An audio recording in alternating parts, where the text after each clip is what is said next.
There's hardly anything more perfect than the ability to climb to the top of whatever dominance hierarchy you happen to be put in. Now, one of the things I would say is that women exerted tremendous selection pressure on men to be exactly that sort of creature. But what the hell else would women select men for? If they had any sense. You know, you want to select a partner, because you know, you've heard the idea of hypergamy, right? Women mate across or up dominance hierarchies. I think that women pick men for their ability to climb the status hierarchy, because we forced women in an experiment that we never published to choose between those two things, wealth versus ability. The women overwhelmingly chose ability. They just use wealth as a marker of ability. There seems to be an employment issue too, and I mean that's a complicated problem because, you know, the employment market for people who are less skilled has been, I would say, in decline, especially on the male end of the distribution. And one of the stats that Farrell cites is that 3/4 of women will not consider seriously dating an unemployed man, whereas 1/3 of men would have a problem dating an unemployed woman. So there's obviously a gender bias there, and I think there's a reason for that. I think that it's grounded in both rationality and evolutionary biology. The evolutionary biology element is that women across cultures tend to mate across and up hierarchies, let's say. And the reason for that, I think, is that they're logically, and this is where the logic comes in as well as the biology, they're looking for a partner that can be of substantial economic utility, practical utility, when they put themselves in the vulnerable position of having a child. Mm-hmm. So then you also have this additional problem is if the employment situation tanks in any serious way, then men become less desirable as partners. And your claim, I guess, in part is that by filling that void, the government actually contributes to the problem rather than address it. I mean, we know that human beings hypothetically can look at an array of middle-aged men and pick out the CEOs without knowing them. They can do it at better than chance. Now, they're not exactly sure what cues are being used, or maybe they are, and I just don't know the literature well enough. That might be part of it. So we do pick up cues of dominance that are, I think they're innate. Wide jaw is one of them. You know, and there's weird variations on this too. So I can tell you, for example, if you show women pictures of the same man and you vary the jaw width, when the women are ovulating, they like the guy with the thick jaw, the heavy jaw, and when they're not, when they're completely opposite to ovulating, they like the guy with the thinner jaw.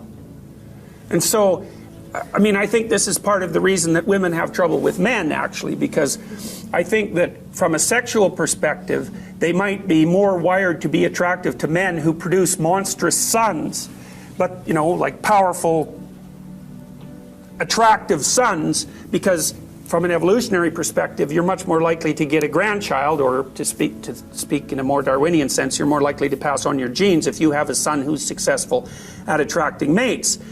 And there's no reason to assume that the man who will produce sons that's more capable of attracting mates is going to be the sort of man, A, that will treat you right, or B, won't fool around.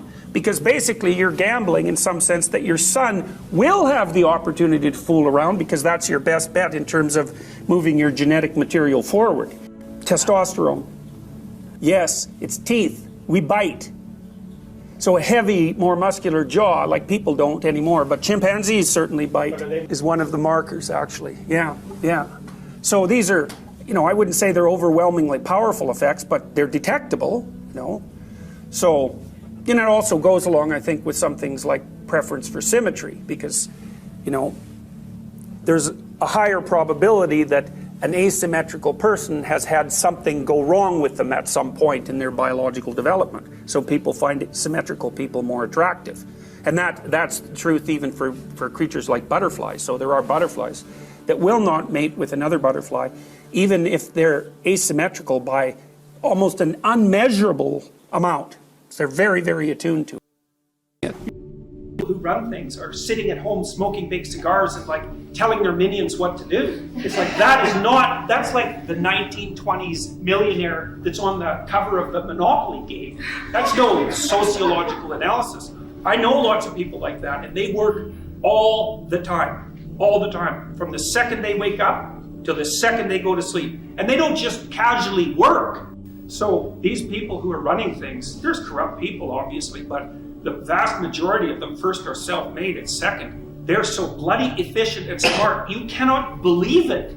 And they work 80 hours a week. And most of them happen to be men. And why is that? Because there are a small number of insane men who will do nothing but work 80 hours a week. And no matter where you put them, if you put them in the middle of a forest with an axe, all they would do is run around chopping down trees.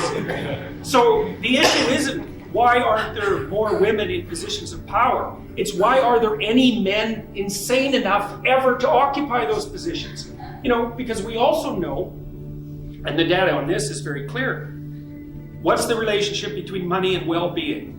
Once you have enough money to keep the bill collectors from your door, so once you have enough money to stave off misery, which is sort of lower middle class, something like that in our society, maybe a little lower than that, extra money does not help you. It does not improve your life. So why bother with it? Well, that's what the women in the law firms think. It's like most of them, by the time they're in their 30s, are married.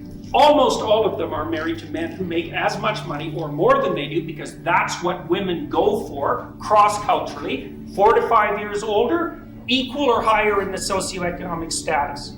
So their husbands already make $350,000 a year. It's like they think, well, I don't need much more money. The men use money to keep track of the competition, by the way, because all the male lawyers that I talk to are usually real hard-ass guys, really low in agreeableness, really high in conscientiousness, like conservative types, low in openness as well, and they want to win. So there's a real brass knuckles competition that drives these sorts of things. But we get things backwards so often in psychology and in sociology. It's not why there aren't more women in positions of power. It's why do any men want those positions?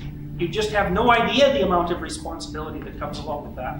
You just imagine for a minute trying to run $1 billion corporation. You can't even bloody well balance your checkbook, and there's dust bunnies underneath your bed. How in the world would you ever run $1 billion corporation? Those things are complicated, and you have enemies, and they're trying to take you out all the time. You look at Apple and Samsung, man, they're just torturing each other in the courts nonstop. If you're running a big corporation, you'll be handling 200 or 300 lawsuits at a time. And that's just nothing compared to the complexity of what you actually have to do. Stay on top of the technology, constantly interact with your large customers, travel all the time because you have to maintain the relationships. You have to regulate the politics inside the business. Believe me, it's no picnic. And you think, well, they get a lot of money. It's like, what makes you think that's such a good thing?